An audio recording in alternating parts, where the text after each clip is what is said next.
দরদের প্রথম শো থেকে আজকে পর্যন্ত, আজকে দরদের সপ্তম দিন। সো আজকে পর্যন্ত আমি দরদের মধ্যেই ডুবে আছি, সর্বপ্রথম হচ্ছে এটা।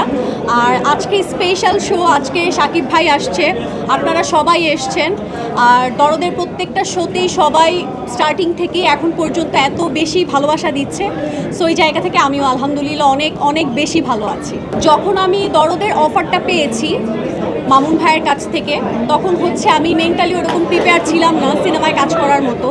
আর যেহেতু এটা আমাদের মেগা স্টারের সিনেমা, সো অনেক কিছু বিবেচনা করার পর তারপর আর না করতে পারি নাই। ব্যাপারটা এরকম ছিল যে মানে রেডি না থাকা অবস্থায়ও আমি আর না করতে পারি নাই, যেহেতু এত বড় সুযোগ এসেছে। তো ওই জায়গা থেকে আমি অ্যাট ফার্স্ট অনেক বেশি নার্ভাস ছিলাম, বাট যখন হচ্ছে আমি দরদের টিমের সাথে যুক্ত হই, তখন থেকে আমার মনে হয় যে না, ব্যাপারটা হচ্ছে এতটাও নার্ভাসনেসের কিছু নাই। এখানে সবাই এত বেশি সাপোর্টিভ, এত বেশি ফ্রেন্ডলি, সবাই অনেক বেশি সাপোর্ট করেছে অ্যাজ এ ফ্রেশার হিসেবে আমাকে। ওই জায়গা থেকে আলহামদুলিল্লাহ আমি আমার কাজটা সুন্দরভাবে করতে পেরেছি। বলবো এটা আমি যে আমার লাক আমাকে প্রেফার করেছে, ওই জায়গা থেকে যেহেতু অপরচুনিটিটা আমার কাছে এসেছে। আর সবচাইতে মজার বিষয় ছিল যে আমার যে দরদের ক্যারেক্টারটা, ওইটার সাথে আমার যে রিয়েল লাইফ বা আমার যে প্রফেশনটা ছিল, আমি তো অ্যাজ এ মডেল হিসেবেই আমার ইন্ডাস্ট্রিতে এন্ট্রি। সো এই জায়গা থেকে ক্যারেক্টারটা হচ্ছে একদম আমার লাইফের সাথে সিমিলারিটি ছিল, এই জন্য হচ্ছে আমি কাজটা আরও ভালো মতো করতে পেরেছি। সেই জায়গা থেকে বলবো যে অনেকেই ভেবেছে, ইভেন আমি যখন বানারসে যাই, আমাদের দরদের শুটিংটা তো ওখানেই হয়েছে, ইভেন ওই জায়গায়ও ইন্ডিয়ানরাও বলেছে যে আমাকে দেখতে হচ্ছে তাদের ইন্ডিয়ান প্যাটার্নের মনে হয় যে ইন্ডিয়ান নায়িকা, এটা তারাও বলেছে ওই জায়গা থেকে।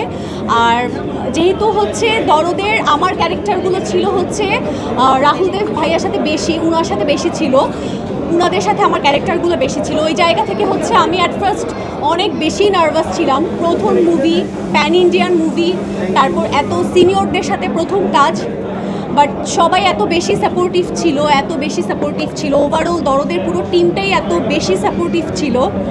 এরপর না আমার ওই নার্ভাসনেসটা আর কাজ করে না। আমার শুটিং শুরু হওয়ার 3-4 দিন আগেই আমি ওখানে প্রেজেন্ট থাকি, যেহেতু আমার ব্রিফিংয়ের টাইমটা আমি পাই নাই। সো আমি ওই জায়গাটাতে যাওয়ার পর আমি সবার সাথে একটা আন্ডারস্ট্যান্ডিং ক্রিয়েট করি, যাতে আমার সেটে কাজটা আরও ইজি হয়। সো ওই জায়গা থেকে না আমার মানে একটা বন্ডিংস ক্রিয়েট হওয়ার পর আমার সেই নার্ভাসনেসটা আর কাজ করে না।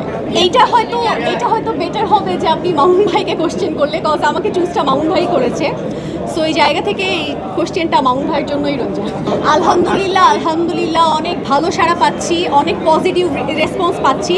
আমি মানে অবশ্য দরদটা করার পর ওয়েট করছিলাম যে দর্শক আমার ক্যারেক্টারটা বা আমাকে বড় স্ক্রিনে কিভাবে নেয়। সো এই জায়গা থেকে বলবো দর্শক অনেক ভালো রেসপন্স করেছে, পজিটিভ রেসপন্স করেছে, আমাকে অনেক বেশি অ্যাপ্রিসিয়েট করেছে, যার কারণে ইনশাল্লাহ সামনে আরও ভালো ভালো কাজ করার ইচ্ছা আছে। অফার পাচ্ছি, হ্যাঁ অবশ্যই পাচ্ছি, যেহেতু আমার স্টার্টিংটাই হচ্ছে মেগা স্টারের মুভি দিয়ে। সো এই জায়গা থেকে আমি একটু চুজি হয়ে কাজ করব, এটা আমার ডিসিশন। সো এই জায়গা থেকে এখনও অফিসিয়ালি কিছু হয় নাই, যখন হবে আপনাদের সবার সাথে শেয়ার করব।